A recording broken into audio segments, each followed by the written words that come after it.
Amen. Purihin ang Diyos.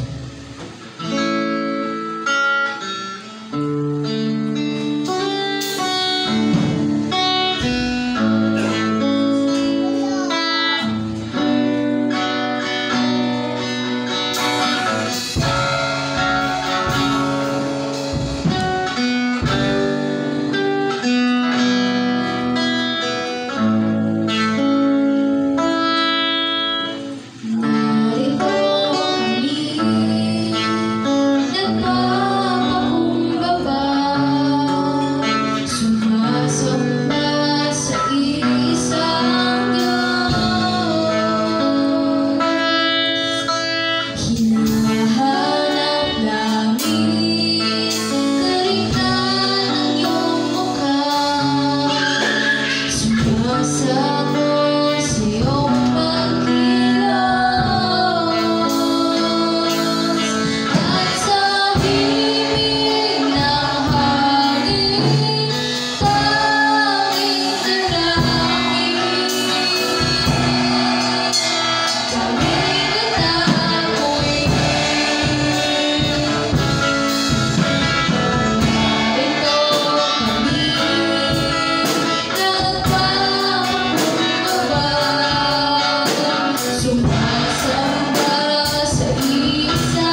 susunod na gawain, Panginoon. Gabayan niyo po kami, Panginoon, ang magpapahayag ng iyong banal na salita, Panginoon. Bigyan niyo po siya ng knowledge and wisdom, Panginoon, sa pangalan ni Jesus. Nawa, Panginoon, kaming mga makikinig ng iyong banal na salita, Panginoon. Nawa, Panginoon, isa puso namin ito at isa buhay, Panginoon. Nawa, hindi po namin ito agad makalimutan, Panginoon. Sa pangalan ni Jesus, maraming salamat, Panginoon. Sa pangalan ni Jesus, Amen. Amen.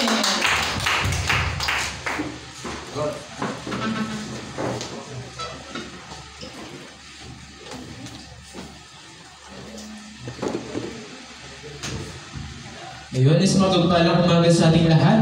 Yan, napakaulan panahon. Yan. Marahil ang iba sa atin ay nahirapan pang bumangon.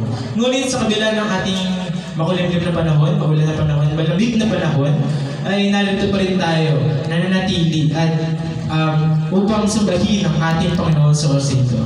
Kaya nais kong tanungin ang bawat sa atin, naparito ba tayo para magpuri sa ating Panginoon? Pinagpala po ba tayo ng ating Panginoon?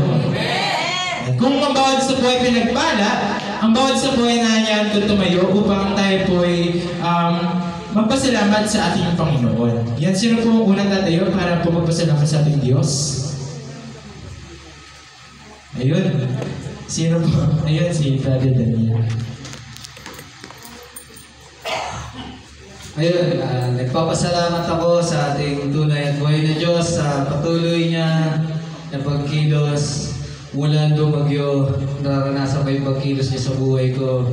Ayun, salamat sa Panginoon dahil sa kabila ng malakas na ulan, kahit na may hindi medyo maayos yung panahon natin ngayon, pero yung kabuhayan na hindi pinapabayaan ni Lord. Ayun, experience ko nung isang gabi talaga. Kahit kagabi rin, dalawang gabi ko na-experience yung lakas niya ng Hindi naman siya matagal pero saglit lang na parang dumadaan na halos parang mawawasak na talaga yung payong ko. Dalawang kamay na yung hawak ko pero lumalaban pa rin talaga sa akin. Nakikihawak na rin yung mga customer ko kasi parang hindi ko nakakayanan. Nakamalibot sila na hinahawakan nila yung payong ko. Talagang lakas ng pumapalo talaga eh. Hindi naman masyado yung ulan pero yung bigla na kala mo may maragasan ng hangin na malakas, talagang grabe talaga yung naranasan namin. Talagang basang-basa. Inamatay nga yung kalag ko eh. Pero may lakas-lakas ng apoy ko pero sa lakas din ng hangin. Namatay yung apoy ng kalag ko. Tapos nabasa yung mantika, nagtatalsikan yung manok, nabasa rin. Hindi ko kasi agad nakabit yung pangaraw ko eh. Kasi hindi ko inaasahan na ganun yung mangyayari. Hindi ko muna siya talaga kinakabit. Kinakabit ko lang siya pag talagang emergency na. Biglaan talaga, hindi ako nakapaghanda. Basa talaga lahat, pati yung harina ko nabasa rin. Pero yun, humupa din naman siya mga kalahating oras. Kalahating oras din patay yung kalan ko. Kaya medyo natagalan din ako matapos. Ngayon, salamat din sa ating kapatiran, si Brother Louie. Na-appreciate ko kasi yung ginawa niya. Bumibisita siya sa pwesto para lang alalayan din ako minsan eh. Bro, okay ka ba dyan? Nakagad siya, bigla siya nagkikilos eh. Kamit natin to. Kasi nakikita niya, pag ako lang mag-isa. Hindi ko agad kasi na pag malakas yung hangin, hindi ko pwedeng bitawan yung payong. Hindi ako makakilos, hindi ako makaganon. Kung ano yung dapat ko pang ibang gawin, hindi ko magawa kasi pag binitawan ko talaga yung payong, maangat talaga siya kasi talaga masisira siya. Kaya sa payong lang ako nakapokus, bahala na basta yung payong huwag masira kasi yung pinaka. Kaya buti dumating si Brother Louie. Inalalayan niya ako din. Inabitan namin ng mabilis yung mga pangharang. As yun, hanggang sa naikabit namin ng ayos, natuloy-tuloy ko na yung pagluluto ko. Nakakilos na ulit ako. Tapos yun, pagkakabit namin, umalis na ulit siya. Kasi alam pa rin naman na bawal siya mabasa. Kasi medyo inuubo rin siya, kaya hindi siya. Nag-iingat din siya mabasa. Pero sa kabila ng ganun, ginawa niya yung naramdaman ko kasi na ayun lang yung sinadya niya eh. Ayun na naramdaman. Sabi ko, si Brother Louie talaga sinadya pa ako dito ah. Kaya sabi ko, salamat Panginoon sa buhay ni Brother Louie. Kaya sa mga ganang simple way, nararamdaman natin yung concern ng ating mga kapatiran. Kaya yun, salamat dahil napakabuti talaga ni Lord sa pag-iingat niya, sa patuloy na sa kalakasan din na kahit ako'y nababasa rin ng ulan. Medyo yung pa ako nga lang ngayon Makati kasi parang magkakalit ko siya. Pero kagabi, binubarang ko ng hinugasan ko ng may sinabod ko. Nagkakabitak-bitak nga eh. Tapos parang alipungan na nga siya eh. Nilagyan ko agad ng tawas, dami ko nilagyan ng tawas sa maklit talaga. Na ano ko, ang update, ginising update, sige. Ayun, nung pag-isip ko naman, nababad siya sa tawa, sumukay naman siya ngayon. Kailangan na siya, huwag na lang siyang mabababad ulit sa basa. Kasi pag naulan, tuloy-tuloy yung basa eh. Doon siya nagkakaroon ng parang ganun. Kaya ayun, okay naman na siya ngayon, kaya salamat sa Panginoon. Kaya napakabuti talaga ni Lord sa patuloy na kalakasan at pag-iingat niya. Na-appreciate natin yun eh. Yun lang sa mga bagay na gano'n, napakalaking bagay na talaga sa atin. Yung tayo iniingatan niya, nararamdaman natin yung kabutihan niya. Unlike sa iba kasi hindi nila na-appreciate yun eh. Yung mga small things, kala nila small things lang yung gano'n, no? Pero sa atin, napaka-big deal, napakalaking bagay talaga, appreciated talaga natin yung talagang tunay natin na nararanasan yung mabuti nila. Kaya salamat sa Panginoon sa kanilang pagpuli at pasasalamat. Maraming salamat sa Panginoon sa buhay ni Brother Daniel. And then sa bagyo, mawala ng panahon, malakas na hangin. Yan ang peperwisyo yung mga nagbe-business sa atin. Ngunit, ang kinagandahan doon, may kapatiran na tumulong sa bawat sa amin. Kasi tayo-tayo lang namin yung magtutulungan sa tahanan ng ating Ama, di ba? Tayo-tayo mga magkakapatid sa pananampalataya ng ating Panginoon. Kaya sino pa po sa namin sa ating Diyos? Ayun, si Nanay Lino. Nanay Lino.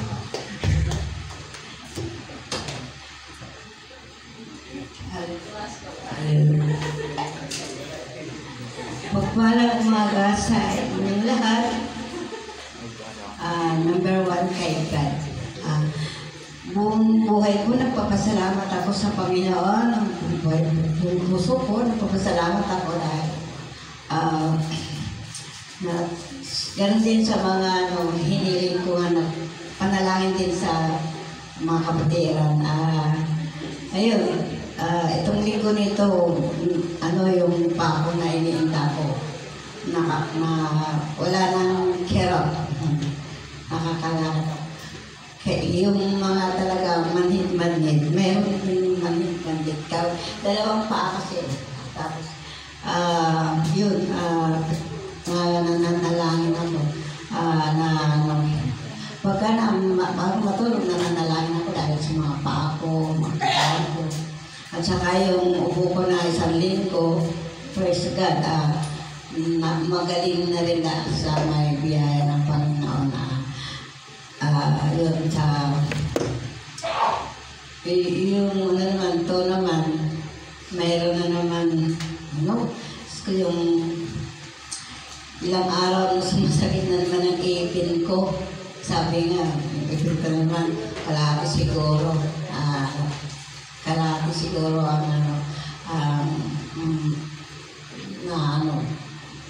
na nabumi na lang kalahati. Praise God, sabi sa nag-ano ako kung sa mga doktor doon sa YouTube na pwede bang inumin yung antibiotic. Kaya sabi ko, ang sisingin pagka namamagaan, kumikirot, sabi ko. Ay, hindi pa pala pa pwede.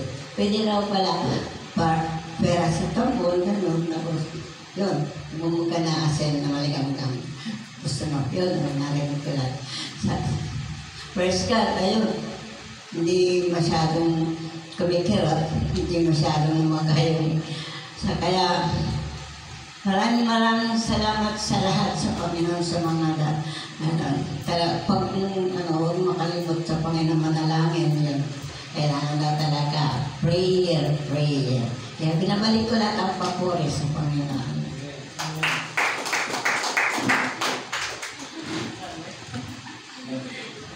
Ayun. Maraming salamat sa buhay ni Nanay Lina. Ayun si Sister Maranel po.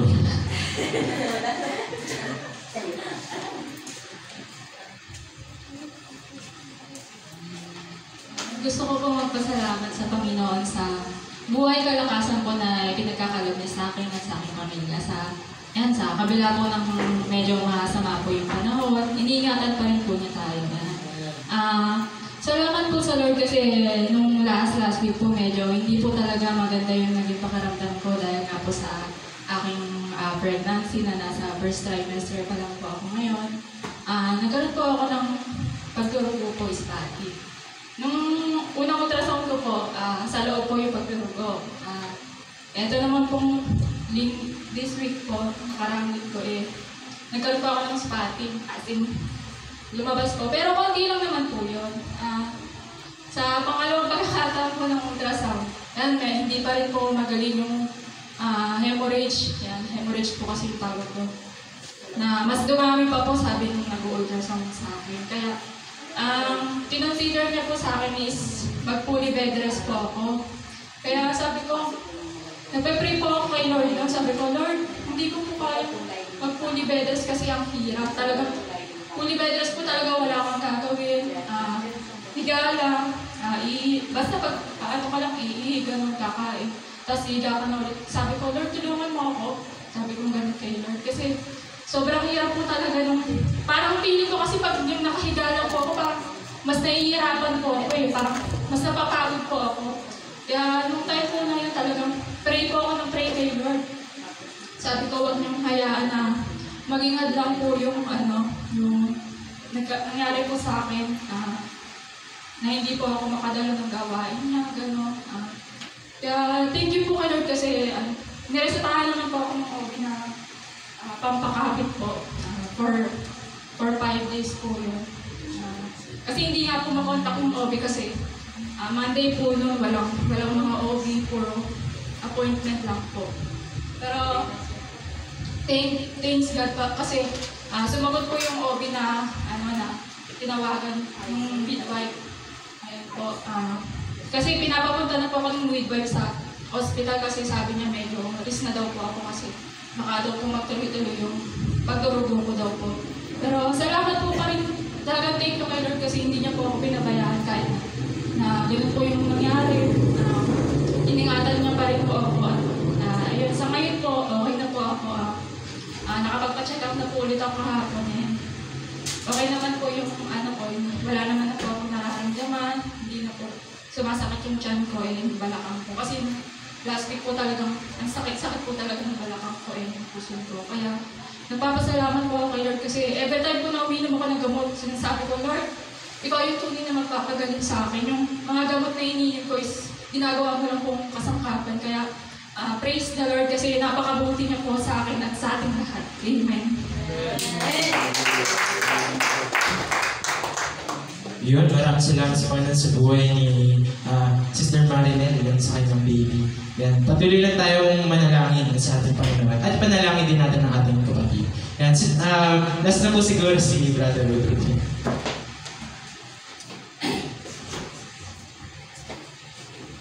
Lord, amen. Praise God. Hallelujah. Pinapasalamatan ko ating Panginoon tungkol sa nangyari sa akin kahapon. Sabado. Kapasok pa lang ako ng trabaho. Bumotor ako. Hindi ko napansin yung baha sa Mindanao Station. Ang lalim pala sa bandang kanan. Sa kaliwa, wala. Pwede pa lang mag-counter-blow. Hindi ako nag-counter-blow. Sinuong ko yung basa-baha. Yun. Tapos namatay yung motor. Namatay. Una, nasa gilid lang ako ng gutter sa island. Lumipos siguro mga ilang minuto. Napagod ako. Hinintay ko mawala yung kasakyan. Tumawid ako sa bandang kanan. Tapos doon ulit ako nagtupadyak-padyak. Nag-i-start. Sinusubukan ko baka sakali makuha sa start. Hindi pa ako nanalangin. Tapos mabanti ulit ako. Mabanti naman ako. Doon na ako nanalangin sa ating mga naman. Sabi ko, Lord, ano po? Hindi mo po ba ako papapusukin? O papalinis ko na lang itong motor? Yan. Tagal. Nag-start pa rin ako. Napawid na nga ito. Ulit ko ako dyan. Kasi maya, naisip ko bumalik kasi may doon. Auto shop. Gawa ng kotse. Baka ako may pagbukas sila ng spark plug. Nasubukan ko yung spark plug. Hindi pa nakating doon, may lumabas na tao. Kinusap niya ako, nangyari dyan. Nabahan. Tara, doon tayo sa hanap kita. Tulungan kita makahanap tayong motor shop naman. Nakadalawang motor shop kami, tapos wala. Doon lang natin sa bahay. Tinulog niya ulit ako. Yun, pagdating sa bahay nila, natanggal ko yung spark plug, tapos binasa ako ng gasolina. Wala pa rin, di ba? Sinabukan niya yung spark plug niya, buti may spark plug sa bago. Oo, ayun na, tumumandal na. Yun, yung palawin ni Lord na gano'n, tapos naalala ko yung nakaraan na nasiraan ako ng motor, yung nagsamento lang ako, nice yan. Salamat sa Panginoon. Tapos yun, umuwi na lang ako, pag-uwi ko, yan. Salamat sa Panginoon, detail lang ako. Pero di pa ako napagpalinis doon. Nung wala na ako napagpalinis eh. Kaya yan, salamat sa Panginoon. Sa nangyari sa akin, siguro, kaya tuloy kong blessing din kasi kung natuloy ako, matutok sila naman ako sa trabaho, na inom-inom, gano'n. Kasi yung katrabaho, may celebration sila eh. Iinuman doon sa tabing bahay ng office. Yan. Kaya salamat sa Panginoon, pero po isa, napasalamatan sa aking buhay sa nangyari na ako.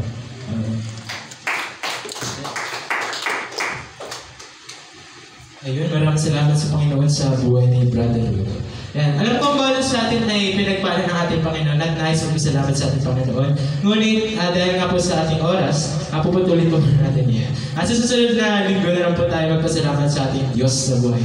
At so sa ito, tayo na po idadako ngayon sa ating pasalamat, isa sa uri ng pasalamat sa ating Panginoon. Walang iba kundi ang pagbibigay. Yan. Ang pagbibigay naman po is, yung lagi nga ng katulad na natin sinasabi is, parang masyado siyang controversial sa nakararami. Yun, based on the world religion na pag-aralan doon na ang pagbibigay, ginagamit daw ng religion doon as exploitation sa masses. Ginagamit niya para makontrol yung masa, tapos yung pera ng masa, gagamitin sa pangsariling pondo ng mga religion na yun. Ngunit ang kinagandahan naman, tayo po ay hindi religion. Tayo po ay direkta lumalapit sa ating Panginoon at sinusunod natin ang salita ng ating Panginoon, which is nakalagay sa Malakias chapter 3 verse 10. Yan, subukan ninyo ako kung di ko ibubuhos ang kasaganang pagpapala mula sa langit. Yan, kaya ang bawat sa buhay na ko na magbigay sa ating Panginoon, subukin natin ang ating Panginoon para tayo pagpalain niya ng siksik, digdig at umakapaw.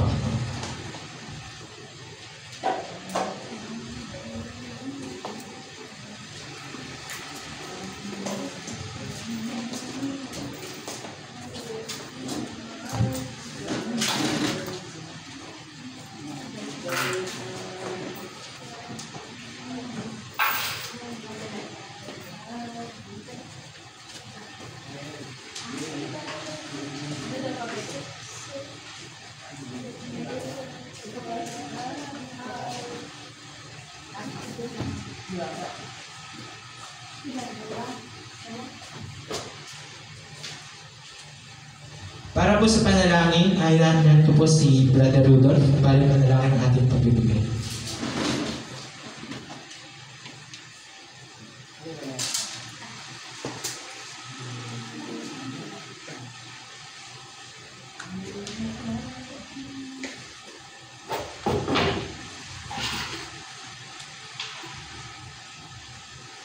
Naiiyak po lahat na tumayo at itaas sa ating kamay at panalangin natin mga kaloob sa kamay. Ang naming banal, makapangyarihan Diyos sa lahat. Panginoon, salamat Panginoon sa iyong ibinigay sa amin ng buhay at sa pagbubuhis mo ng buhay, Panginoon, sa krus, Panginoon. Ganyan din sa aming mga kaligtasan, Panginoon.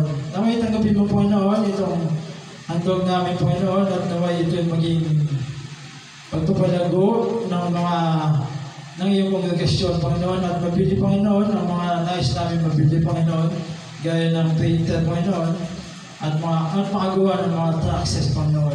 Salamat, Panginoon, pinupuri ka namin, tinatailang yung kailang pangalan, Panginoon. Ito po aming dalangin sa pangalan ni Jesus, aming Panginoon, na aling pagbuligtas. Amen. Amen.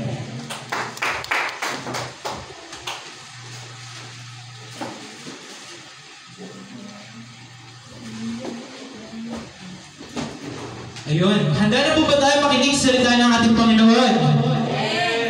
Ayun, mukhang mahina, napipilitan pa yata yung iba. Ayan, handa na po ba tayo makinig sa salita ng ating Panginoon?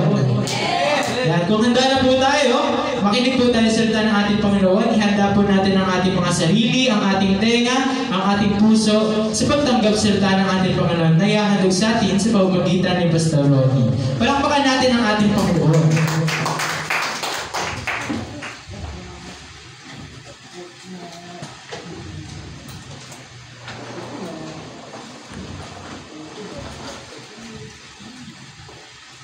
Hallelujah. Purihin ang Panginoon. Muli palakpakan natin ng Diyos. Yung motor ni Brother Rodolfo, purihin. Kumandar na. May tumulong sa kanyang tao. Pares kami kahapon. Yung pamangkin ko, yung isa ko kasi pamangkin na nakatira sa amin, hindi nakauwi. Nagbiyahe silang Lucena. Doon sila nagpaumagaan. Ngayon, yung kapatid niya, katabi namin ng bahay, papasok. Wala siya, hinahanap. Ngayon, magandang loob ako, hatin na kita. Hindi rin umandar ng motor ko. Inabot ako ng 2 oras, ako padyak. Ginawa ko na rin yung ginawa ng Brother Rodolfo, spark lang, hindi ako siya, inano ko ng gaas. Napagod ako, kaya minsan lang ako magmamagandang loob sa bawang isa na yun. Sumablay pa. Pero hindi ako nainis sa sarili ko, okay? Nagpasalamat ko rin ako, pasensya ka na. Sige, mag-comment ka lang siguro, ayaw mag-start eh. Yan, purihin ng Diyos. Isa ko namang kapatid na inahatid ko, si Brother Ronjunil, buti na lang, maaga pa, nag-ano na lang siya, nag-service, kasi malakas ulan, baka mamasa siya. Commute siya. Kaya isa lang, minsan ko lang sana siya ihatid sa trabaho, sa play pa. Kaya, pero hindi naman ako nainis. Ginawa namin ang aking asawa, pagod ako sumakit yung tuhod ko pawis na pawis ako Pinipred ko pa naman siya gabi pa lang. Ang style ko, tinatakpan ko siya ng trapal para hindi ko basa yung spark plug. Pero kahit anong gawin ko, wala pa rin. Sablay. Punta kami rito, naglinis kami, nag-practice, nag-pray. Pagbalik ko, naisip kasi, pag gano'n, naiinis talaga ako, hindi ko tinitigil. Pag nakita ko, sinubok ako kukunin na yung susi. Pagpadya ko yung start na, kailangan ko na ng prayer. Kaya yung sakit nakatawa ko na wala, ayun. Kasi susundin ko yung kapatid ko Magugrog kasi siya ng pamasahe, si Brother Ronjunil sa BF. Kaya alam ko na mag-chat-chat yun. Yun nga, nag-chat at yun. Kahit paano nasundo ko siya. Kasi mabigat din. Magkukommute siya, balikan, magkano pamasahe. Magkano lang naman yung sahod niya. Kaya yun. Kaya salamat sa Panginoon. Yan, yung motor, Mr. din. Nawa, bigyan tayo ng Diyos ng bagong motor. Pero, pag-pray mo na natin yung sasakyan ng church, amen, ipagkaloob sa atin ng Panginoon bago yung sa sarili natin. Amen? Kaya purihin ng Diyos, palakpakan natin ng Diyos sa ating buhay. Amen? Kahirap ng buhay, umuulan, Brother Daniel, yung bagyo, talagang kalaban yan Sa akin kalaban ko yung bagyo Mahirap maghanap buhay pag umuulan. Self-employed, lalo na pag tayo mga vendor. Amen? Yun nga, yung payong. Minsan nakita ko si Brother Daniel talaga, nakahawak sa payong niya, malakas ang hangin. Sabi mo kay Brother Nero noon. Puntahin dun si Brother Daniel, si Kuya Kikoy nyo. Baka kailangan kayo, kaya tulong doon. Nung mga nakaraang panahon pa, hindi kahapon.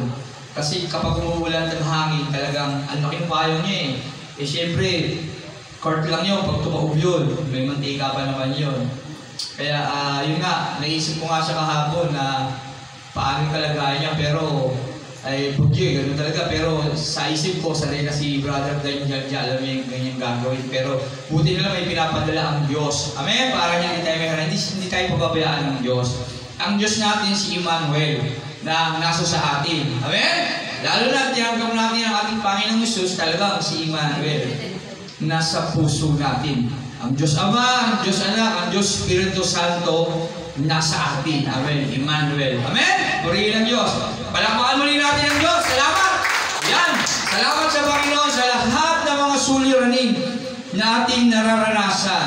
Sa lahat ng mga bagay na ito na ating hinaharap sa kanyang lahat ng parangal at papuri. At tayo ngayon, dala ko sa isa pa gawain ko sa tayo makikinig ng kanyang salita. Ayan, itong mensahe na ito ay pinagmagatan kong pumasok sa makipot na pintuan. Hirap, no? Hirap kasi ng buhay ngayon At ang hirap sumunod sa Diyos talaga sa totoo lang. Kaya, pero yun talaga ang utos sa atin.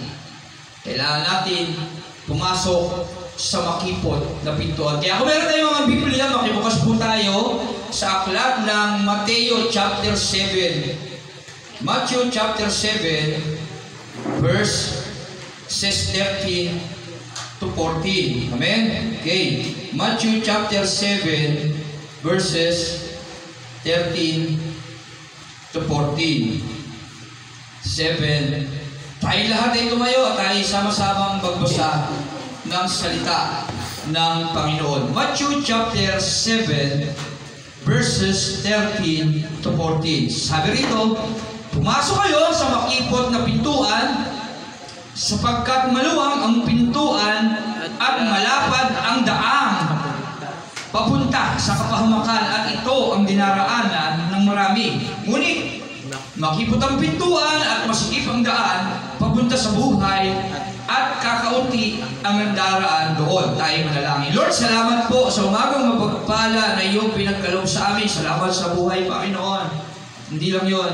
Salamat at naririto kami sa iyong templo, Panginoon.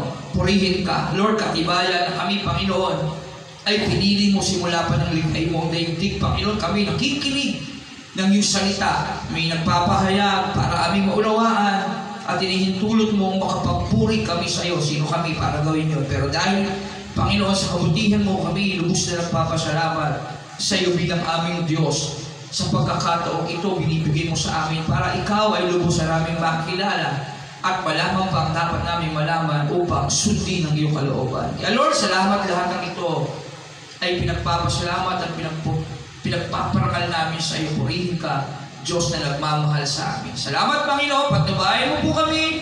Imulat mo po ang aming isip at puso sa iyong buhay na salita. Matutunan namin ito at magawa namin ding maibahagi sa lahat ng tao na nais mo kumilala sa iyo. Purihin ka, lahat ng itong aming dalangin sa pangalan ni Jesus. Amen. Amen. Amen. Tayo makakaupo na at palakpakan muli natin ang Panginoon. Yan, kaya sarang palakpakan ng Panginoon. Ikaw, gusto ko lagi pinapalakpakan ng Panginoon sa ating mga buhay. Amen po ba? Kayo, Matthew 7:13 to 14. Ang sabi rin, pumasok kayo sa makipot na daan. Yan, Matthew 7:13 to 14. Yan, ito. Alabi ko na rito sa isang Bible. Alabi kong Bible dito. Tatlo, dalawang isang cellphone, isang tablet, at isang totoong Biblia. Matthew 7:13 to 14. Yan. Okay. Kasi dito sa Bible, may mga pamagatoy. Kaya napakahalaga din na basahin itong totoong Bible. Makikita natin yung mga dapat natin basahin. Amen? Matthew 7:13 to 14, sabi ron, pumasok kayo sa makipot na pintuan, sapagkat maluwang ang pintuan at malapad ang daan papunta sa pahamakan, ang dinaraanan ng marami. Okay? Yung makipot na pintuan, sabi doon tayo papasok. Bakit? Kasi sa maluwag na pintuan, malapad ang daan. Kaya lang, ito ay papunta sa kapahamakan, at ito ang dinaraanan ng napakaraming tao. Dahil rito, dinaraanan ng marami. Kasi dumadaan doon, sigurado tao yun. Kaya maraming tao dumadaan sa malapad. No? Sino kaya tao gustong dumaan sa makipot? Masikip. Tama, siyempre siya maluwag na. Kaya maraming tao dumadaan. Pero sabi rito ng Diyos, pumasok tayo sa makipot na pintuan. Okay? 14, ngunit makipot ang pintuan at makitid ang daan papunta sa buhay, at kakaunti ang daan ang nagdadaan doon. Pero yung makipot pala na pintuan na yun na pinapapasukan sa atin ng Diyos ay pintuan ng buhay, papunta sa buhay, papunta pala sa buhay. Okay? At kaunti ang nagdadaan doon, kaunting tao lang ang dumadaan doon, sabi doon, no? Lungkot isipin. At ang tao kasi, to see is to believe. Nakikita niya, gusto niya lang paniwalaan yung mga bagay na kanyang nakikita. Kaya kapag nakita niya, uy, ang laki ng pinto, ang daming pumapasok doon sama na ako doon, di ba? Mayroon pala yung maging sama-sama lang, no? Mayroon pala yung ingit-ingit lang, gaya-gaya lang tayo, no? Ang daming tao, siguro, masaya doon, sama na ako doon. Tama? Kaya lang, ang problema, yung mahabi rito sa 13, kapahamakan pala yun, yung daan na maraming, yung malapad na maraming pumapasok. Kaya huwag tayong mahilig sama-sama, huwag tayong gaya-gaya lang. ating pinupuntahan. Okay, dapat nagbe-verify natin yung puntahin muna bago tayo pumasok. Huwag tayo pasok ng pasok. Amen? Baka mamaya, uy, dito, meron dito, ganito, gano'n. Ang dami nila, uy, sama na ako dyan. Parang gano'n, mahirap pala yun. Okay? Pero sabi rito, raportin, ngunit makipot ang pintuan. Pag medyo makipot, tapos parang ang konti nang nagdadaan, uy, parang ayaw nilang dumaan doon. Ano meron? Tama, mag-isip ka naman. Ano meron doon? Baka meron bagay na espesyal doon at kaunti lang yung nakakaalam. Tama, yung mga bagay minsan na espesyal at dakila at mabuti kung minsan, sa totoo lang, yung mga magagandang bagay, kaunti lang yung nakakaalam yan no? Amen. Diba? Halimbawa sa school, yung karunungan, may ilang mga estudyante lang nagiging honor, di ba? Kaunti espesyal lang yung karunungan, parang gano'n. Kaya isipin natin yon. Kaya tandaan natin yan. Kaya, ibig sabihin lang dito, dapat matuto tayo mag-isip ng tama. Maggamitin yung free will natin palagi sa tama. Okay? Sa talata nito ng Matthew 7:13 to 14, ang pamagat, pumasok sa makipot na pintuan. Meron lang tayong tatlong key question na dapat sagutin. Okay? Ang unang tanong, ano ang makipot na pintuan? Pangalawang tanong, Tagalog. May ako sa Tagalog eh. Hindi ako mag-English, sira ako mag-English. Okay? Kamali ba ako ng grammar? Okay? Sino ang dumadaan o makakapasok dito? Pangalawang tanong. Una, ano ang makipot na pintuan? Yun yung tanong. Okay? Una. Pangalawang tanong, sino ang dumadaan o makakapasok sa makipot na pintuan na ito? Pangatlong tanong, paano pumasok o dumaan doon? Okay? Paano pumasok doon at paano dumaan doon? Okay? Unang tanong, ano ang makipot na pintuan? Ano yung makipot na pintuan? Sabay ako yung say. Sa tingin nyo, ano yung makipot na pintuan? Sige, kasi makipot nga eh. Tawag si Nanay Lina. May jacket ba dyan? Bigyan natin jacket si Nanay Lina. Amen? Amen? Yung makipot na pintuan, tama. Makitid na daan nyo. Ang galing na Nanay Lina talaga, no? Nakuha niya yung sagot. Talaga isakto pa lang tama naman eh. Makipot na pintuan, makitid, maliit. Amen? Okay. Okay, sige yun. Ano ang makipot na pintuan? Ang makipot na pintuan, sabi doon, buksan natin yung John chapter 10. Hayaan natin ang wala na kasulatan ang sumagot. Okay?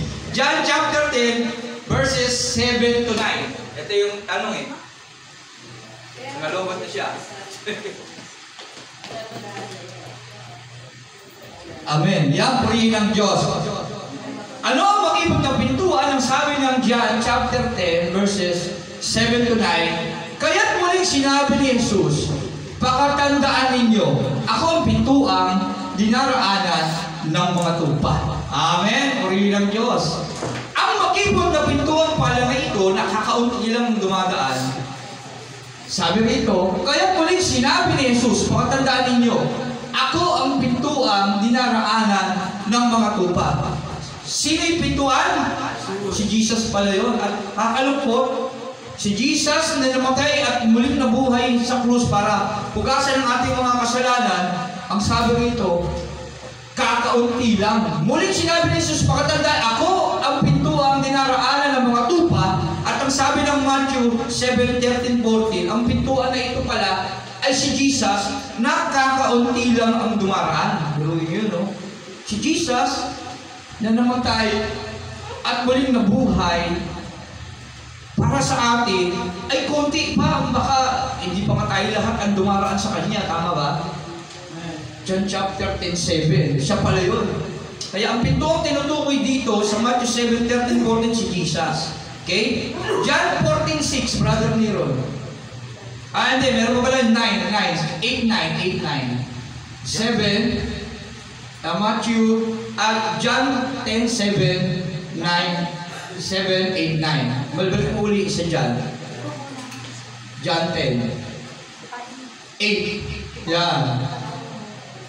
Ang mga nauuna sa akin ay ang mga magnanakaw at mga tulisan, ngunit hindi sila pinapakinggan ng mga tupa. 9. Ako nga ang pintuan, ang sino ang pumapasok sa pamamagitan ko'y naliligtas papasok siya at lalabas at makakatagpo ng pastulan. So, ibig sabihin, talagang tinitiyak ng John chapter 10 na ang pintuan na tinutukoy na yon ng Matthew 7:13-14 ay walang iba kundi ang ating Panginoong Jesus. Okay?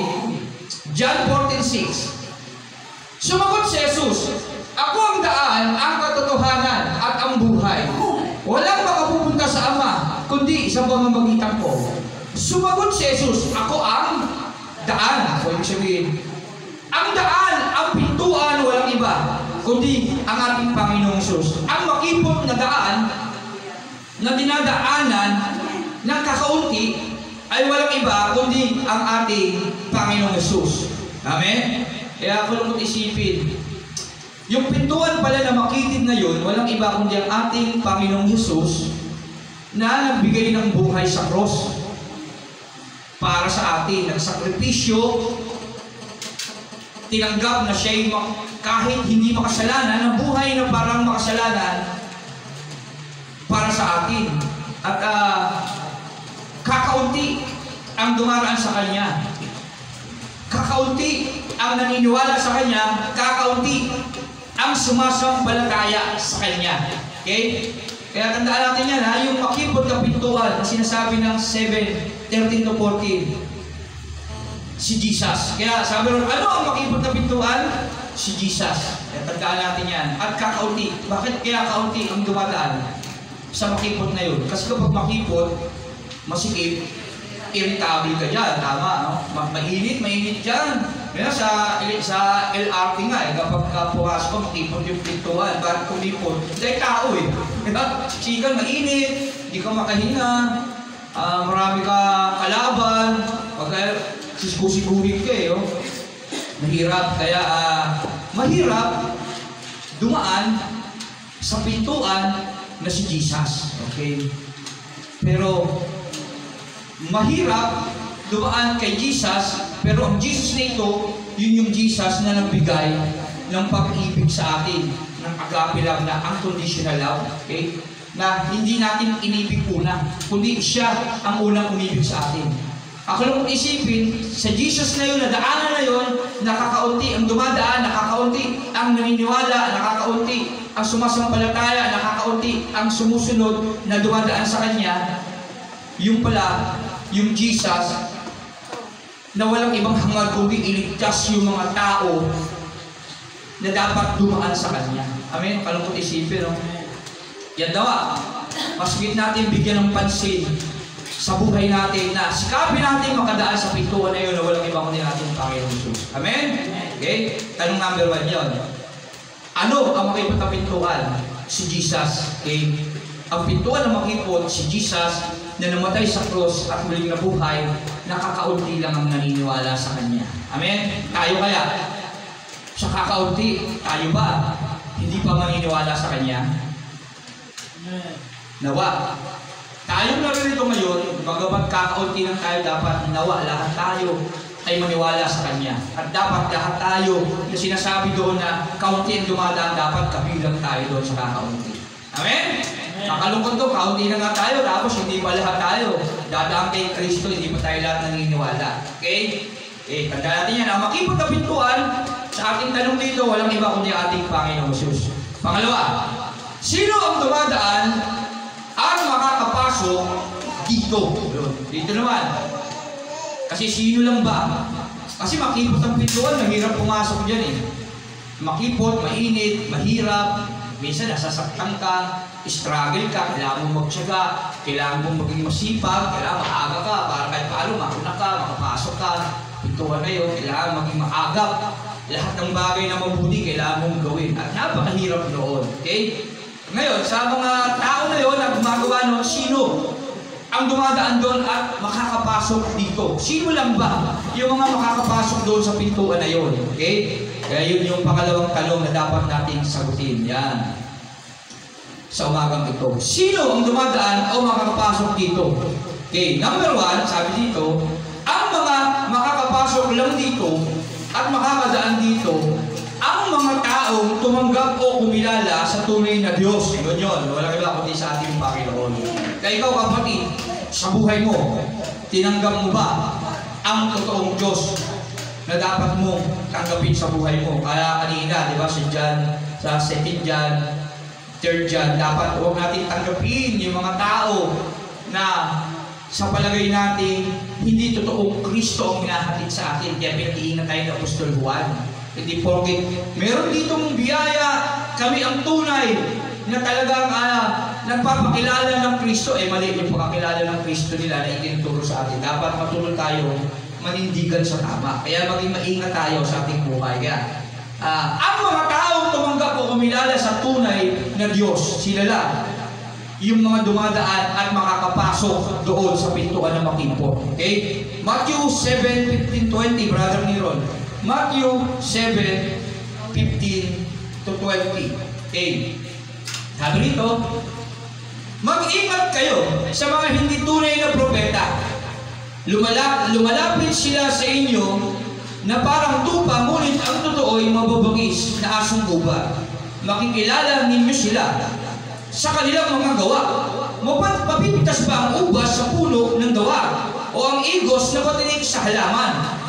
Mabuti ang bunga ng mabuting puno, subalit masama ang bunga ng masamang puno. Hindi maaaring mamunga ng masama ang mabuting puno, at hindi maaaring mamunga ng mabuti ang masamang puno. Ang bawat punong hindi mabuti ang bunga ay puputulin at itatapon sa apoy. Kaya makikilala ninyo ang mga hindi tunay na propeta ayon sa kanilang mga gawa. Okay? Mga taong tumanggap at kumilala sa tunay na Diyos. Sabi rito, kaya makikilala ninyo sa 20 ang mga hindi tunay na propeta ayon sa kanilang mga gawa. Okay? Ang mga tao pala na makakapasok sa pintuan na yun, na walang iba kundi ating Panginoon, ay yung mga totoo o tunay ang kanilang mga gawa. Ang bawat punong hindi mabuti ang bunga ay puputulin, sabi ng 19, itatapon sa apoy. Ang mga tao makakapasok pala dito, yung mga taong mabubuti ang bunga. Okay? 18, hindi maaaring mamunga ng masama ang mabuting puno, at hindi maaaring mamunga ng mabuti ang masamang puno. Kaya ang bunga dapat ng mga tao makakapasok dito ay mabuti. So, ibig sabihin, ang mga tao makakapasok dito ay namumunga. Okay? At ang bunga na yon ay dapat mabuti rin. 17, mabuti ang bunga ng mabuting puno, subalit masama ang bunga ng masamang puno. Okay? Kaya ang makakapasok sa makipot na pintuan, yung mga taong may mga mabubuting bunga. Okay? At mabubuting gawa. Makikilala ninyo sila sa kanilang mga gawa, sabi ng 16. Okay? Mapipitas ba ang ubas sa puno ng duwago, ang igos sa matinik na halamanan? So, madaling salita, sino ang dumadaan o makakapasok dito? Una, ang mga taong tumanggap o kumilala sa tunay na Diyos. Yung mga taong tumanggap sa totoo at tunay na Diyos, ito ang ebidensya, yung totoong buhay niya ay mabuti na ginagawa niya dito sa mundo, sa ating buhay. Amen? Ang mga tao pumapasok sa makipot na daan, ito yung mga mabubuti ang kanilang mga gawa, na kumikilala sa totoong Diyos, na kumikilala sa totoong Diyos. Amen? Sa madaling salita, ito yung mga taong nagpag-isa sa ating Panginoong Jesus na pintuan. Amen? Ang pintuan kasi si Jesus. At ang mga dumadaan at makakapasok dito ay yung mga nakipag-isa lang kay Jesus. 2 Corinthians 5:17. Amen? Yan. 2 Corinthians 5:17. Ito yung mga taong mabubuti at mabubuti ang bunga. Ito yung mga taong nakipag-isa kay Kristo na pintuan. Kasi si Jesus, si Kristo ang pintuan na makipot na dapat daanan. At ang mga taong makakapasok dito ay yung mga tumanggap sa Kanya bilang tunay na Diyos at nakipag-isa sa Kanya. 2 Corinthians 5:17. Ang sabi ron, ang sino mang nakipag-isa kay Kristo ay isa ng bagong nilalang. Wala na ang dating pagkatao. Kaya pala mabuting tao yun at mabuti ang bunga nun kasi hindi na siya dating buhay. Isa na siyang bagong nilalang. Kaya yung mga taong pumapasok sa pintuan na si Jesus, ito yung mga taong nakipag-isa sa Kanya na mga binago ang Kanyang buhay. Kaya ang tanong, ikaw ba kapatid, ay nabago na ang buhay mo? Amen? Ayun ang tanong na dapat nating malaman. Sino rito yung mga nabago na yung buhay? Taas kawal. Emil na, walang taas ng kawal. Taas ng kawal. Yan dapat kung nabago yung buhay natin, taas natin kawal, confident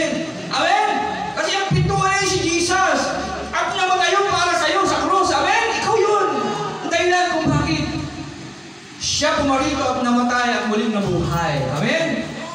Kaya tayo, na mga nagsasabing nakipag-isa at nabago ang buhay, ang tumanggap at kumilala sa tunay na Diyos, ang papasok lang doon. Amen? At sinugundaan niya ng Colossus 3:10.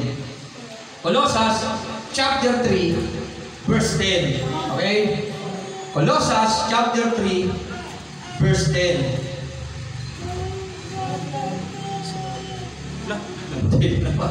Colossus, nagbabara ulit. Ano nangyayari dyan?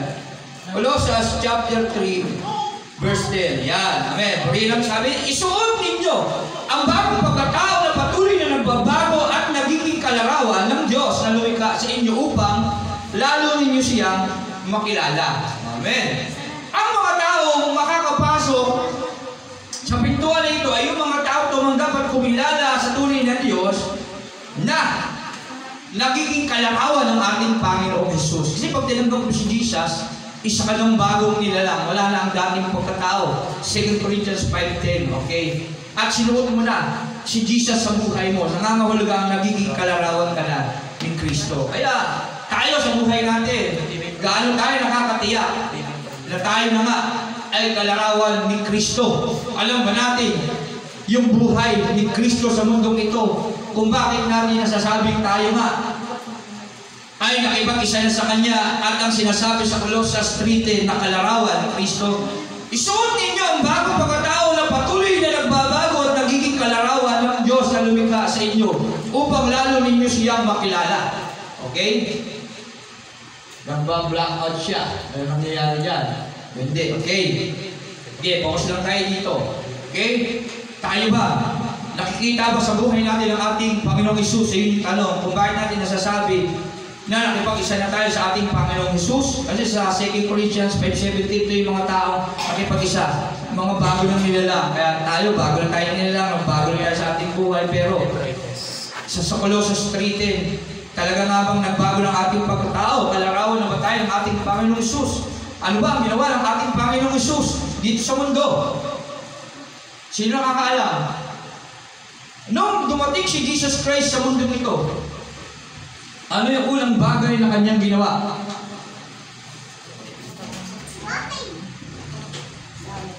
Sumunod siya sa kalooban ng kanyang Ama na nasa langit. Amen? Wala siyang ibang ginawa, kundi gawing templo yung puso niya ng Diyos na makapangyarihan sa lahat. Okay? Sa madaling salita, wala siyang ibang sinunod kundi ang Ama niya na makapangyarihan sa lahat. Naging isa siya sa Ama. Okay? Sabi ng Pilipos 2, si Jesus Christ ay pantay ng Diyos. Nabuhay sa mundo, hindi niya pinagpilitang manatiling pantay ng Diyos. Tama po ba? Nakuha niyo po yun? Si Jesus Christ, ano si Jesus? Diyos. At sabi ng 2 John, huwag nating kikilalanin si Jesus na hindi naging tao. So, ibig sabihin si Jesus Christ, bago naging tao, meron siyang pagka-Diyos na personalidad. Kaya dapat Diyos ang tingin natin kay Jesus. Pero dahil si Kristo yung Diyos, hindi niya pinagpilitang mabuhay pantay ang Diyos, sabi ng Pilipos 2. Kaya ba yun? Pilipos 2:6. Paliwanag lang natin. Pilipos chapter 2, verse 6. Kahit siya likas at tunay na Diyos, hindi niya ipinagpilitang manatiling kapantay ng Diyos. So, ibig sabihin, pantay sila ng Diyos. Hindi niya ipinagpilitan lang na mabuhay pantay ang Diyos. Ano yung buhay niya? Una, sumunod siya sa Diyos. Walang iba. Ang Diyos, ginawang trono yung kanyang buhay. Kaya ang Diyos ay sumasalamin sa Kanya. Okay? Kaya tayo rin sa buhay natin. Okay? Kaya ano nangyari? Ano naging trono siya ng Diyos? Sumunod siya. Sa lahat ng ipinagagawa ng Diyos, hindi niya sinunod ang kanyang sarili. Amen? Kasi Diyos siya eh. Pwede naman, Ama, pareho lang naman tayo Diyos. Baka naman, pantay lang tayo dyan. Baka pwede naman, kisbang tayo dyan. Pareho lang tayo ng katungkulan dito. Hindi ganon. Tama? Hindi. Sumunod siya sa Diyos bagamat pantay sila. Nagpakumbaba siya, sabi ng Pilipos. At dahil sa kapumbabaan, kahit siya likas sa tunay na Diyos, sa halip kung saan niyang lumabaan, kahit na siya likas sa tunay na Diyos, hindi niya pinagpilitang manatiling Sa halip po sa nilang hinubad ang pagiging kapantay ng Diyos at naging katulad ng isang alipin, ipinanak silang siya katulad ng karaniwang tao at nang si Kristo ay maging tao, nagpakumbaba siya. Okay, pero si Jesus Diyos, nagpakumbaba. Siya at naging masunurin. Sumunod sa Diyos. Patay sila nun pwede niyang suwayin yun. Pero hindi. Sumunod siya. Hanggang kamatayan, maging ito man ay kamatayan sa krus. Pero yun sa history, kapag pinapako sa krus, ikaw na ang pinakamakasalanang tao. Nakatulang ka, matindi ang iyong kasalanang ginawa. Pero si Kristo, walang kasalanan. Pero siya pinako dahil sa ating malalalang kasalanan. Matinding kasalanan. Kaya siya, inako na yun. Amen? Ang Diyos, hindi niya pinagpiliang mabuhay pantay ng Diyos. Nagpakumbaba, okay? At nabuhay na parang alipin. Unang bagay na ginawa ni Jesus nung siya rito, na sa mundo. Sinunod niya yung Ama, hindi siya nabuhay sa sarili niya, tinalikuran niya yung sarili niya, nagpakumbaba siya. Okay? Nag-fasting nga siya 40, ilang araw? 40 days. Okay, fasting siya. Hindi niya naman kailangan gawin yun. Makapangyarihan naman siya kung Diyos siya. Tama, hindi niya nga pinagpilitan Ngayon, fasting siya. Talagang sinikap niya sa buhay niya na talagang mabuhay na sumusunod sa Diyos. Okay, fasting siya. At sa kanyang pagpapasting, tapos, bago siya mag-ministry, tinukso siya ng kaaway. Okay, pero yung Diyos yun, tinukso din ng Diablo. Amen. At napagtagumpayan niya yun. Okay, kasi bakit? Ginawa niya yung godly training. Naging nag-godly training din siya dito sa mundo na bagamat Diyos siya, na nagkatawang tao siya. Ginawa niya yung mga bagay na dapat pagdaanan ng tao. Okay? Nag-godly training niya, sinikap niyang mabuhay sa buhay ng kanyang Ama na nasa langit bilang tao siya na nararito sa mundo ito. Nang maging handa siya sa lahat ng mga tukso na gagawin ng kaaway. Kaya naging malakas si Jesus. Okay? Nung siya'y nasa mundo. Inulan niya yung ministry na dapat niyang gawin. Okay? Tapos, ano ba yung ginawa niya? Nagturo at nangaral ng mabuting balita. Okay? Nagdisipulo ng mga tao. Ngayon, ang tanong, sabi natin ngayon, pag-isa na tayo kay Kristo na bago na yung buhay natin. Colossians 3 dapat nagiging kalarawan tayo ni Kristo. Ang tanong, totoo ba? Nakalarawan na nga natin si Kristo para masabi natin na tayo nga, yung mga tao tinutukoy na dumadaan sa makibot na daan na yun. Amen? Amen. Sinunod ba natin yung kalooban ng Ama? Paano natin susundin? Alam ba natin ang kalooban ng Ama? Ano ang kalooban ng Ama? Sa unang hakbang na dapat nating gawin para mapatunayan natin na tayo sa ating buhay na nakipag-isa na kay Kristo at nabubuhay sa buhay na ni Kristo. Ano ang kalooban ng Ama? Di ba? Yun. Unang bagay na ginawa ni Jesus, sinunod niya ang Ama, kaya naging isa siya sa Ama. Kaya tayo rin, dapat nating malaman na dapat natin gawin unang bagay na dapat natin makipag-isa tayo kay Kristo. Kaya 2 Corinthians 5:17 dapat naunawaan natin yun. Okay? Para masabi natin, tayo nga, yung mga tao na yon na dadaan sa makipot na daan na yun na si Jesus Christ. Okay? Dapat tunay na alam natin ang kalooban. Ang kalooban ng Ama ay ang makipag-isa tayo sa ating Panginoong Jesus. Okay? Para ituring niya tayong anak niya rin. Okay? Wala kasing ibang mabuti sa palingin ng Diyos kundi ang ating Panginoong Jesus. Ayon sa Pilipos 2. Dahil ang pakumbaba siya, binigay kay Jesus ang pangalan ng higit sa lahat. Okay? Nagpakumbaba siya at naging masunurin kahit hanggang kamatayan. Doon na tayo niron. At dahil dito, yun, siya'y lubusang itinaas ng Diyos at ibinigay sa Kanya ang pangalan higit sa lahat ng pangalan. Sige ba? Sa gayon, sa pangalan ni Jesus ay luluhod at magpupuri ang lahat ng nasa langit, lahat ng espiritual, lahat ng nasa lupa, kasama tayo dyan, at nasa ilalim ng lupa. Pero mo, lahat. Sa gayon, sa pangalan ni Jesus ay luluhod at magpupuri ang lahat ng nasa langit, sa lupa, at nasa ilalim ng lupa. Okay? Sa lahat. Sa langit, sa lupa, sa ilalim ng lupa, si Kristo ang hari. Amen? Kaya napakahalaga yan na dapat nating malaman. Ang unang hakbang na dapat nating gawin, makipag-isa tayo sa hari. na ibinigay ng Ama para sa atin upang kilalanin niya tayo. Yun ang kalooban ng Ama. Hindi tayo pwede rumekta sa Ama. Ama, hindi tayo pwede rumekta sa Kanya na tayo lang. Hindi tayo makikita niya. Bakit? Isaiah 58:2, ang inyong mga kasalanan, ang dahilan kung bakit hindi ko kayo marinig. Nagkasala kayo kaya hindi ko kayo makita. Kaya kapag tayo lang, hindi tayo makikita ng Ama. Sino yun? Hindi tayo kilala ng Ama. Amen? Pero, kapag tayo nakipag-isa sa ating Panginoong Hesus, doon ka makikilala ng Ama. Matuwid ka sa Kanyang paningin sa pamamagitan ni Jesus na tinanggap mo sa buhay mo. Amen? Kaya kalooban ng Ama, na dapat natin malaman, una, dapat kilala natin si Jesus at dapat nasa atin siya. Nakipag-isa tayo sa Kanya upang kilalanin ka ng Ama bilang anak niya. Amen? Ganon din ang ginawa ni Jesus Christ. Binaba niya yung sarili niya, tinanggap niya ang kalooban ng Ama na dapat siya maghugas ng buhay niya sa krus. Okay? At sumunod siya sa instruction ng Ama sa Kanya bilang tao siya dito sa mundo.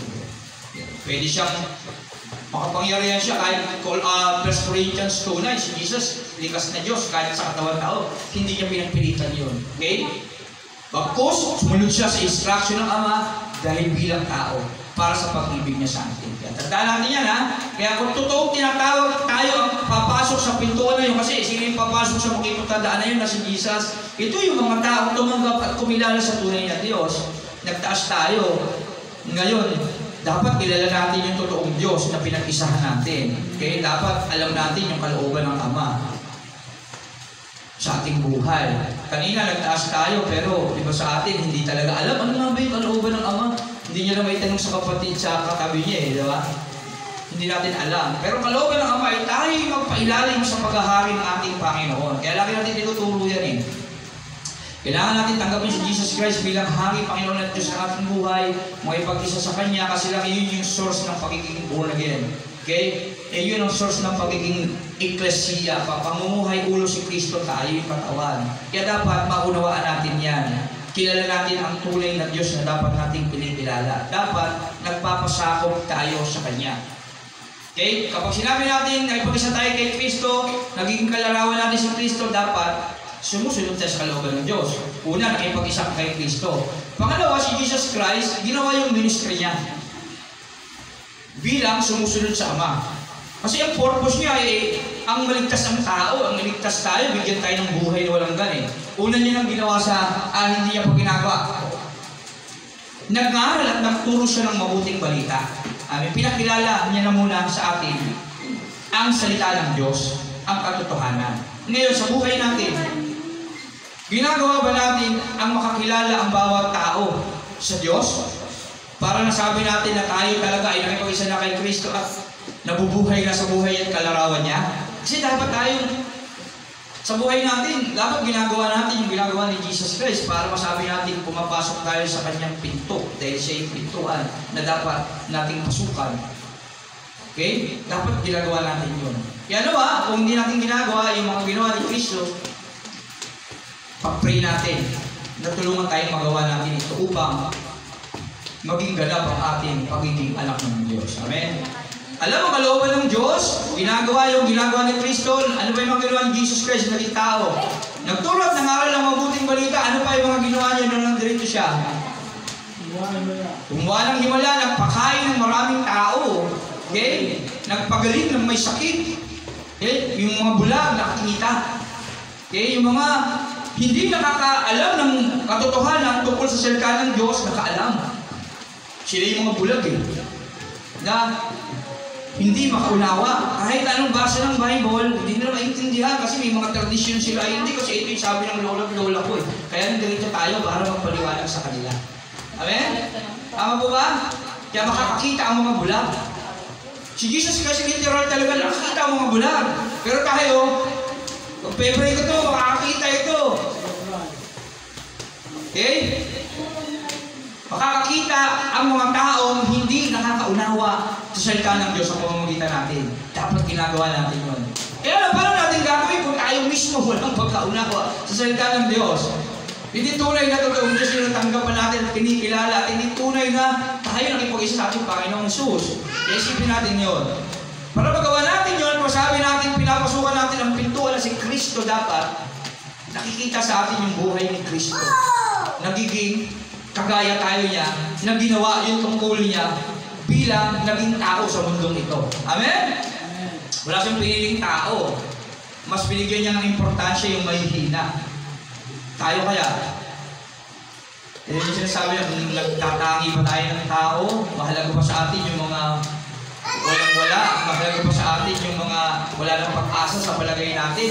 Nilalayuhan ba natin yung mga makasalanan? Tingin ba natin sa mga kagaya ni Pablo, may pananagutan ako sa mga barbaro, sa mga kriminal. Sila ba nilalapitan natin para sabihin na mahal ka ng Panginoon? O baka pag may narinig tayo, galing sa kulungan yan. O nakulong yan lang, huwag yan, delikado yan. Minsan ganun tayo eh. Ama po ba? Pero sila yung mga tao, mahal-mahal ng ating Panginoon sa totoo lang. Sa ating mga makasalanan, dumating si Jesus, hindi sa mga matutuwid. Tandaan natin yan. Gagawin natin yung mga bagay na ginawa ni Jesus sa mundong ito para masabi natin tayo may tunay na kumikilala sa Kanya at nakipag-isa. Kailangan makita sa buhay natin yung buhay ni Kristo nung siya'y nagkatawang tao. Okay? Tama po ba? Para masabi natin na tayo nga yung mga taong pumapasok sa makipot na pintuan na yon. Amen? At tandaan natin yan ha, ano ang makipot na pintuan? Si Jesus. Pangalawang tanong, sino ang dumadaan doon? Ito yung mga taong tumanggap sa totoong Diyos. Kumikilala sa tunay na Kristo. Paano malalaman? Dapat sa aking buhay na ako'y tumanggap sa totoong Diyos, sa totoong Kristo, dapat nakikita yung ginawa ni Kristo sa buhay mo. Amen? Nakipag-isa kay Kristo, dapat nakikita yung larawan ni Kristo sa iyo, Colossians 3:10, para masabi mo yan. Okay? Kaya kung hindi mo nakikita sa sarili mo yan, pray tayo sa Diyos, balik tayo sa Diyos, manalangin tayo, at nawa, loobin ng Diyos na mamulat ng ating mga isip at puso at dalhin tayo sa tunay na pagkakilala sa Kanya bilang tunay na Diyos. Amen? Ayun ang totoo na dapat nating malaman para makapasok sa pintuan na walang iba kundi ating Panginoon Jesus. Pangalawang tanong, paano pumasok o dumaan doon? Yan. Paano pumasok o dumaan doon? Okay? Paano pumasok o dumaan doon? Mga taong sumusunod at nakakaalam ng kalooban ng Diyos. Okay? Paano dumaan doon? O pumasok doon? Kailangan natin kilalanin siya. Kagaya sinabi kanina, kailangan natin kilalanin ang paghahari ng ating Panginoong Hesus sa ating buhay. Kailangan natin ibaba ang ating mga sarili sa Diyos. Kailangan natin mamuhay kagaya ni Jesus Christ, nagpakumbaba at namuhay na parang alipin sa mundong ito. Kailangan natin paglingkuran una ang Diyos. Kailangan natin paglingkuran yung mga minamahal ng Diyos. Hindi tayong paglingkuran. Amen? Kaya hindi tayo dapat ang hari. Dapat ang hari natin si Jesus. Para maka-enter tayo ron. Kasi kung ikaw ang hari ng buhay mo, kagaya ni Diopretes kanina sa 3rd John, hindi ka kailanman maluluguran ng Diyos. Okay? Kasi ang kaluluguran ng Diyos, kagaya ni Jesus, na marunong magpakumbaba, marunong magpasakop sa paghahari ng Ama. Si Jesus pantay niya pero nagpasakop siya sa kalooban ng Ama. Wala siyang ibang sinunod kundi yung kalooban ng Ama. Sabi niya sa ibang talata, hindi ko ginagawa ang sarili ko, kundi ang kalooban ng aking Ama na nasa langit. Kaya napakahalaga, magpakumbaba tayo upang makapasok sa pintuan na yun. Wala tayong oras. Mga taong may pananampalataya. Ayan, ito yung mga taong may pananampalataya. Ito yung mga taong dumadaan o pumapasok. Yung mga taong may pananampalataya. Yung mga taong tumanggap sa ating Panginoon. Mga taong nagpakumbaba. At yung mga taong may tunay na pananampalataya. Ayan, kaya ngunit, paano naman natin makikita ang ating pananampalataya? Ipakita natin ito sa gawa. Okay? Ipakita natin sa gawa ang ating pananampalataya upang masabi natin tayo nga yung tao pumapasok sa kaharian ng Diyos. Okay? Yan. Napakahalaga. Kagaya ni Jesus, kailangan natin i-deny yung ating mga sarili dito sa mundong ito. Ang hirap, no? Matthew 16:24, Brother Meron, Matthew 16:24.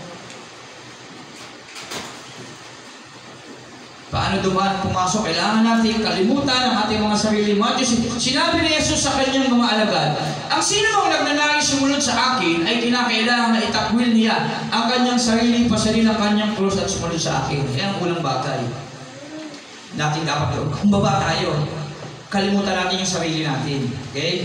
Kalimutan natin yung mga bagay na meron tayo. Yun ang mahirap eh. Hindi natin makalimutan yung sarili natin, yung pagiging hari natin eh.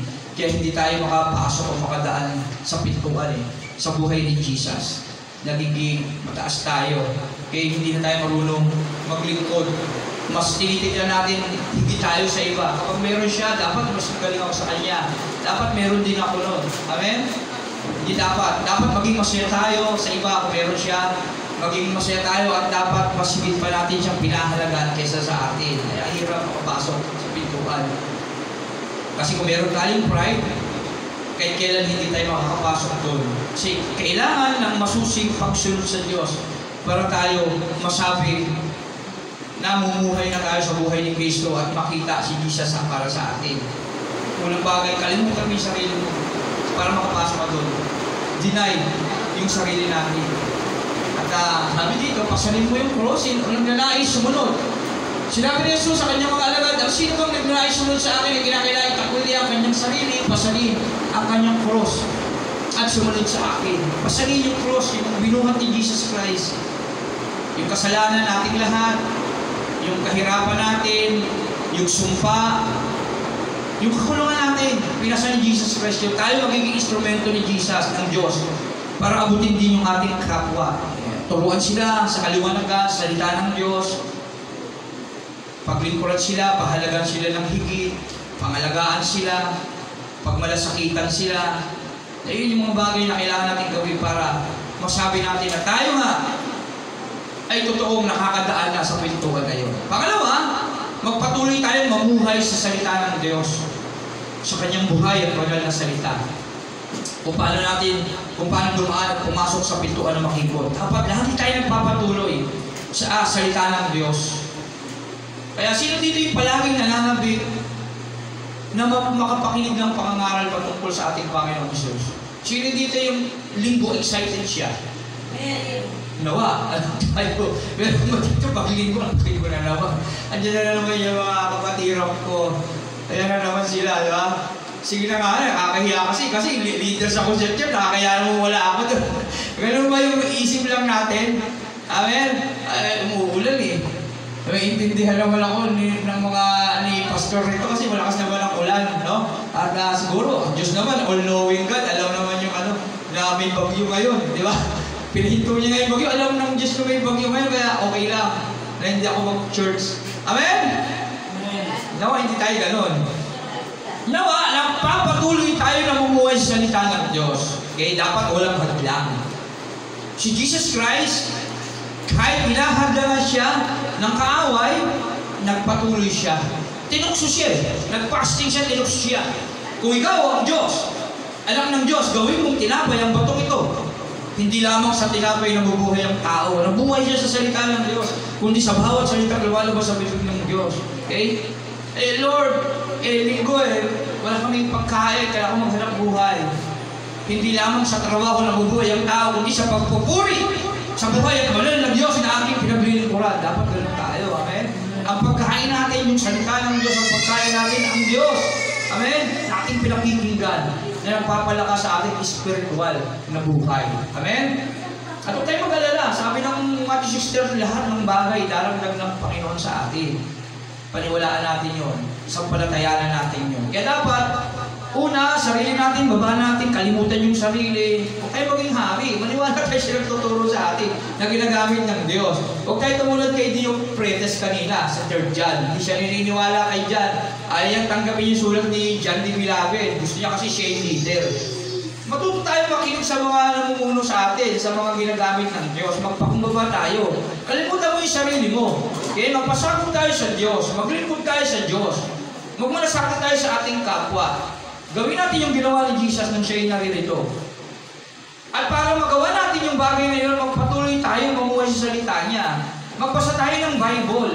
Sabihin natin na lagi nakikinig ng mensahe ng Diyos. Mag-search tayo, magsaliksik tayo, kagaya ng mga tao sa Berea. Amen? Na sila ay nakikinig kay Pablo at hindi lang yun, sinasaliksik nila ang salita ng Diyos at bine-verify nila na totoo ang sinasabi ni Pablo. Huwag tayo matutong makinig lang at naniniwala lang, oo lang tayo ng oo. Matuto tayo magsaliksik, baka mamaya niloloko na tayo ng mga tao na nangaral sa atin. Tama po ba? Amen? Sabi kanina ng 2 John, huwag niyong tanggapin yung mga may maling aral, yung mga mandaraya. Okay? Kaya mag-ingat tayo, paano tayo malalaman na mandaraya isang tao, dapat alam din natin ang salita ng Diyos. Amen? Ngayon, tanong, sino rito yung nagbabasa ng Bible? Taas ang kamay. Yung malapit ng makatapos. O. Yung araw-araw. Yung nakakaramdam ng ganito, uy, nasa Matthew chapter 1 na ako. Malapit na lang, Matthew chapter 2 na ako. Kaya namimiss mo na. Ay, ang ganda ng topic na ito. Di ba lang excited? Si nanay naman, inutusan pa ako. Pero hindi ko muna si nanay para wala akong problema. Balikan ko na lang mamaya. Kasi ang ganda ng mga ano eh. Sino nakaramdam ng ganun habang nagbabasa ng Biblia? Si Brother Rodolfo lang. Ako nakaramdaman ko yun. Nung time na talagang ang inahais kong alamin ang karunungan ng Diyos. Madaling araw, alas 3, ang flashlight ko lang yung sa lighter kasi nag-yosi pa ako ng panahon na yun. Partida pa nag-yosi pa ako nun. Pero kinuhalukay na lang Diyos yung puso ko. Magbalik-loob ka na. Ito ang aking salita na. Kinaka-uhawan ko. Lighter lang. Sa madilim na lugar ako, sinihiya akong makita ako ng tao. Nagbabasa ng kapamilya ko eh. Ng kapatid ko eh. Sasabihin nun, uy, nagpapanggap na naman. Wow, edi wow. Parang may mga ganun eh. Nahihiya akong makita ko ng ganun kasi alam ko ganun kasi. Sino ba ako eh? Alam nilang makasalanan ako eh. Kaya kapag may tao, tigil muna kung mali. Patulog. Pero nagbabasa ako, flashlight lang. Para hindi nila malaman. Kasi sabi kong alamin yung karugtong ng aking pinabasa. Katunayan na naka-6 na ulit na ako sa totoo lang eh. 5, mag-6 na ulit na ako tapusin ang banal na kasulatan. Pero hanggang ngayon, gusto ko pa rin tuklasin yung mga bagay na gusto kong ipaunawa ng Diyos sa akin. Okay? Kasi hindi ganoon pakalalim ang nauunawaan ko.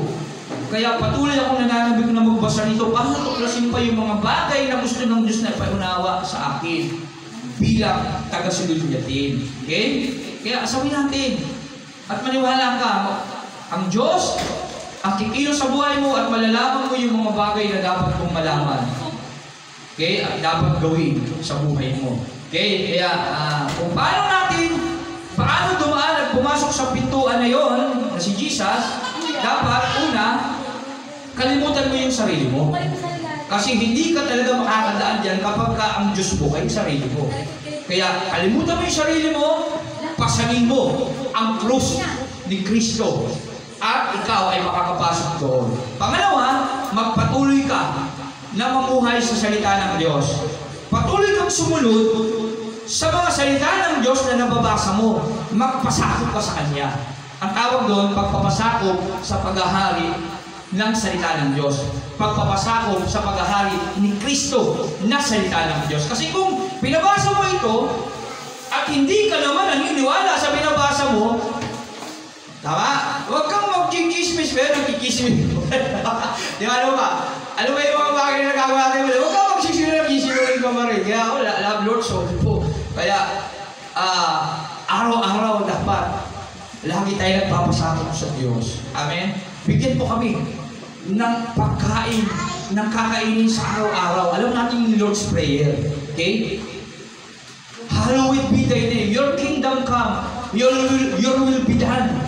At bigyan po kami ng kakain sa araw-araw. Dapat kinakain natin araw-araw. Nabubuhay tayo araw-araw sa salita ng Diyos. Kaya alam problema, literal kasi yung paniniwala ng Lord. Bigyan po kami ng pagkain, blessing. Kaya puro blessing tayo nakatuon eh. Hindi nyo ba alam, ang totoong blessing ay yung salita ng Diyos na lumalabas sa kanyang bibig kasi hindi lamang sa tinapay na bubuhay ang tao, kundi sa bawat salitang lumalabas sa bibig ng Diyos. Amen? Kailangan natin bigyan tayo ng pagkain ng Diyos araw-araw. At magkakaroon ka ng pagkain araw-araw kapag your kingdom come, thy will be done. Okay? Kapag naghari ka, ang Diyos sa iyong puso, ginawa niya ng trono ang Diyos mo. Kapag tinanggap mo niya siya ng buong buo, sa sa iyong buhay. Makakaramdam ka ng pagkauhaw sa kanyang banal na salita araw-araw. Kahit nasa jeep ka, nagbabasa ka ng Bible. Kahit naglalakad ka, nasa isip mo. Kaya yung iba, kapag tinanong, kabisado yung isang chapter eh. Nakita niyo ba sa Reels, yung bata, tinanong sila, di ba? Contest yun. Alam yung buong chapter, magugulat, uy, galing mo. Di ba? Ilang chapter, ang dami, kabisado nila eh. Kasi araw-araw, ayun yung hobby nila. Talagang nasa isip na nila ang salita ng Diyos. Pero mas maganda kung ginagawa din nila yun, no? Kasi maraming ganun eh. Talino lang eh. Walang gawa eh. Tama? Kaya, nawa! Mapagharian ang trono ng Diyos ay bumaba sa ating mga puso. Tawag daw paghahari ng banal na Espiritu ng Diyos Ama, ng Diyos Anak sa ating mga puso. Ang tawag daw Ecclesia. Namumuhay na tayo ulo, si Kristo. Tayo ang kanyang katawan. Amen? Kaya napakahalaga yan, dapat natin malaman. Pagharian tayo ng Diyos, yung trono ng Diyos bumaba sa ating mga puso. Amen? Kasi sa po yung trono ng Diyos? Sa langit. Okay? Sa fourth heaven na tinatawag. Kasi fourth heaven sa pag-aaral. Verse 7, ano yung verse 7? Himpapawid. Yan, inilipan ng mga ibon. Second heaven, outer space. Third heaven, paradise. Doon yung Abraham. Yun doon sa piling ni Abraham. Fourth heaven, throne of God. Nandun si Kristo ngayon, nakaupo sa kanan trono ng Diyos. At dapat yung trono na yun ay pumasa yung puso sa pamamagitan ng banal na Espiritu na isa sa Anak at sa Ama. Amen? Nawa, maintindihan natin ang mga bagay na ito para makauhawan natin ang salita. Kasi pag nasa atin ang trono ng Diyos, wala kang ibang nais kundi alamin yung mensahe niya sa iyo. Kahit na ikaw ay lugmok sa kahirapan na dinaranas mo sa buhay. Kahit ikaw ay bigo sa lahat ng bagay na iyong ginagawa. Amen? Kahit na ikaw ay punong-puno ng sakit at karamdaman, hindi mo magagawang hindi pasalamatan at parangalan ng Diyos.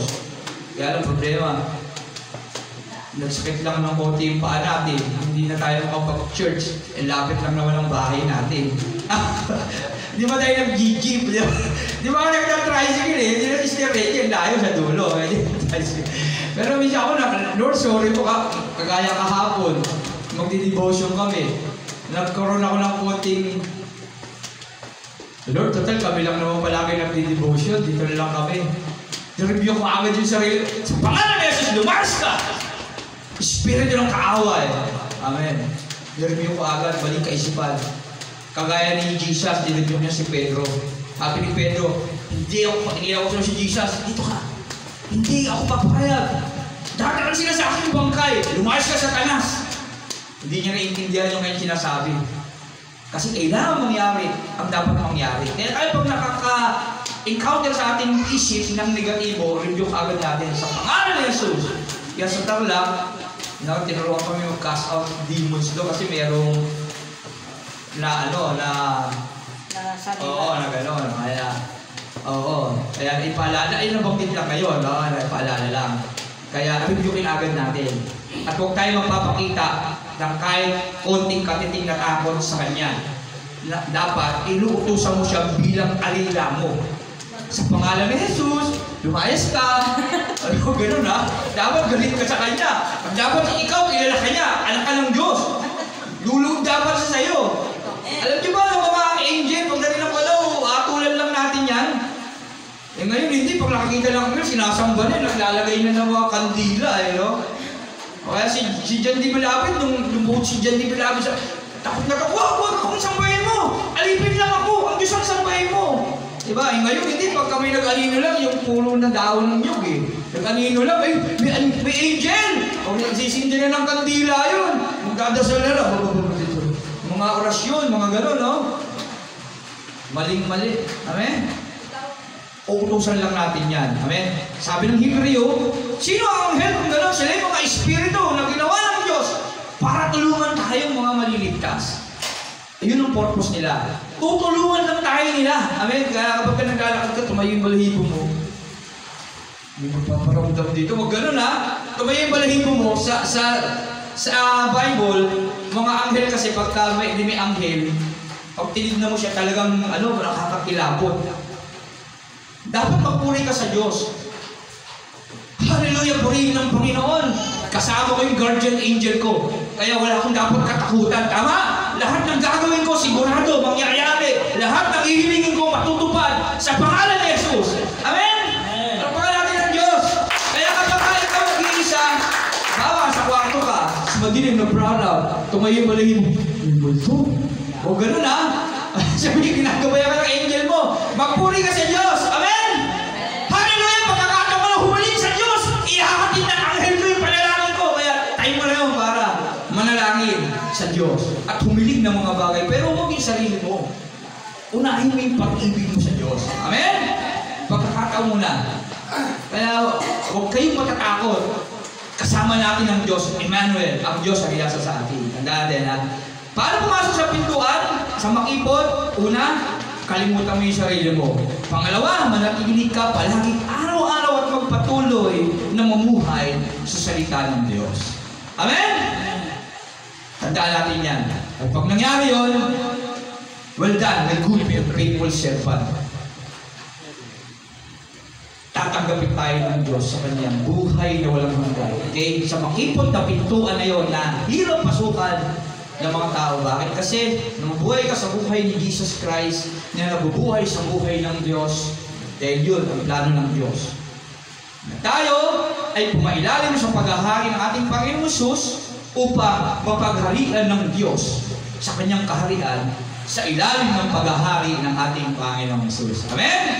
Kaya kung paano tayo makakapasok sa pintuan na yun, ano yung dapat natin gawin?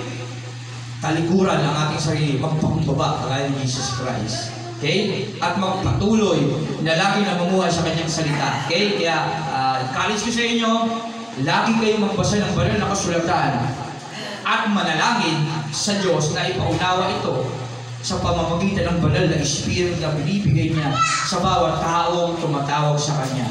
Tandaan ninyo ito, sabi ng ating Panginoong Jesus, Matthew 28:20, ako'y lagi kasama ninyo hanggang sa katapusan ng panahon. Amen? Palakpakan natin ang Panginoon. Salamat sa Panginoon. Tandaan natin, purihin ng Diyos. Pumasok sa makipot na pintuan. Okay? Makipot na pintuan si Jesus Christ. Okay? Tandaan natin yan. At nawa, lahat tayo, pagdating ng panahon, makapasok sa kaharian ng Diyos na yon. Walang mawawaglit kahit isa. At maririnig natin ang salita, well done, my good and faithful servant. Amen? Tayo manalangin sa Panginoon. Lord, salamat po sa umagang ito sa iyong buhay at banal na salita na aming napagbulay-bulay at purihin ka. Nawa, masigit pa namin maunawaan ang iyong salita sa aming buhay na ito. Pagkubayan mo po kami, Ama, ang iyong banal na Espiritu ay pumasa amin upang higit namin magawa ang mga bagay na hindi namin magawa, Panginoon. Lord, Ikaw lang ang aming pag-asa, Panginoon. Ikaw lang ang aming buhay, Panginoon. Kaya nawa, lubusin mo, Panginoon, na maunawaan namin ang iyong salita sa lahat-lahat sa aming mga buhay dito. Purihin ka. Salamat. Ito po ang lahat ng aming dalangin sa pangalan ni Jesus. Amen. Amen. Palakpakan natin ang Diyos. To God be the glory. Yeah.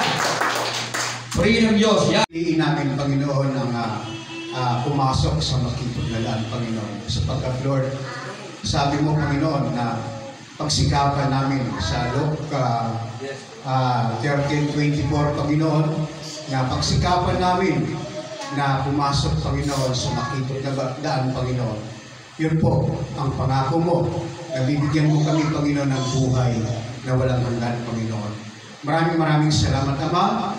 At Lord, bagamat kami ay kukunti, kami po ay nananampalataya na kami ay pupunta, Panginoon, sa buhay na walang hanggan, Panginoon. Maraming salamat, Ama. Ito pong aming dalangin sa pangalan ni Jesus. Amen.